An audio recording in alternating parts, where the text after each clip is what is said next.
G'day everyone, Uncle Jojo, warm jigger to another rip roaring episode. Today we're going to be looking at where to begin with a bathroom reno. So all of the walls have been pulled out and this has been started by an owner builder.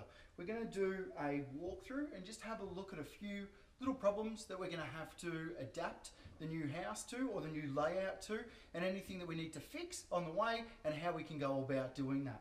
So the very first thing that we need to do here is obviously clean under the floor. Get rid of all of our rubbish, clean it all up, and then we can have a good look at what's going on around here.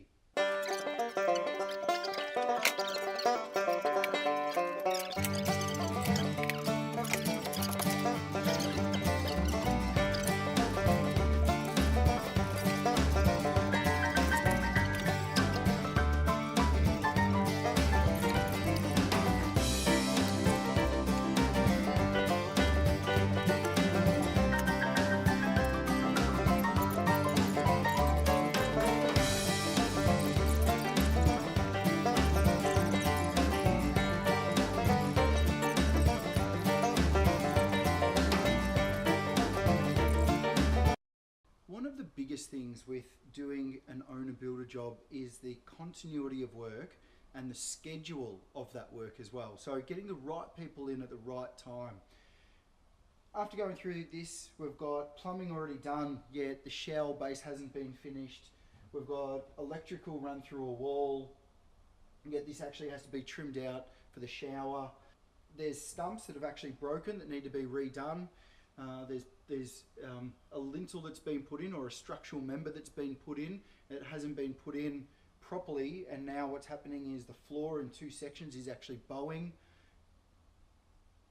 So it's not one thing, it's all of these little things that start to add up, and then it doesn't just add up in time, it also adds up quite a bit in the cost of it. So come with me and check it out. Let's just start with plumbing.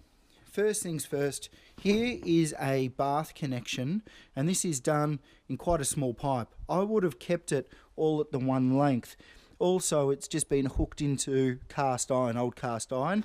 I probably would have got that fallen by a licensed plumber back into here and run that all the way out. So that's number one. Number two, this is our shower, and this is going to be walk-in shower. Now this whole area here needs to be trimmed out for the shower base. Nothing's been done yet. I've already got hangers off all of these existing joists. So what I'm going to have to do with all of these points is to actually disconnect them, get all of the joist system done, reconnect them to the proper falls again. Then let's move on to the electrical. So I've got electrical that's run through here. The electrical's been done before the plumbing. This wire is stuck inside here because the noggin is locked up against it. The tradies haven't been working together, so they don't know what's going on.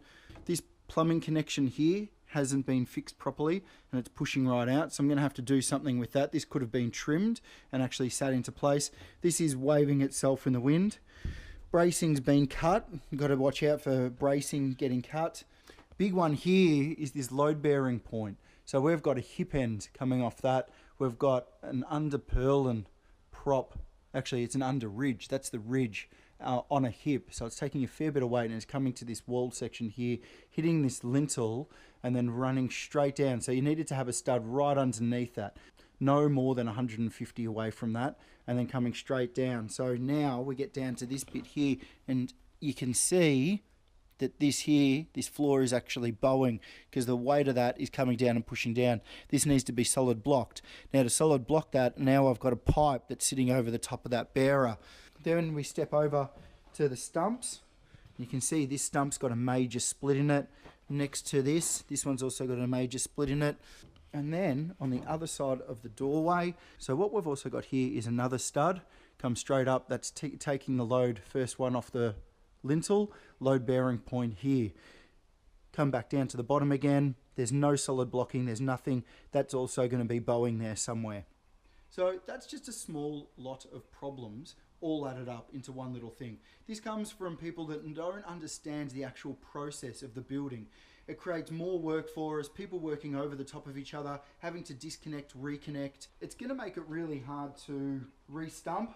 We're going to have to re-stump this, we're going to have to disconnect water points, we're going to have to rerun electrical points, the list goes on. And putting something in place, then taking it out, and then putting it back in again. So we end up losing a number of days. Not only that, but these stumps that are broken, we've got plumbing that's already around them, or what should have been done in the first place is these should have been taken care of very first. We could have cut away a lot of this floor, made this process much quicker, much easier, and then reconnected it all again. I mean, we're even missing a top plate that's running across there. So where's the plaster going to be picked up? The electrical, we've got a hanging beam that's been cut. Nothing's been prepped for that. The list goes on. As I look at it, there's more and more stuff. There's an old doorway here that needs to be framed out. We've got electrical running through it. So I can't stress enough how important it is to understand the system of work, the system of the trades, or the schedule of the trades. Thanks for watching. Any questions or queries, flick it over. I'll answer them for you best I can, whenever I can. And like always, stay unreal, banana peel. I'll see you in the suit.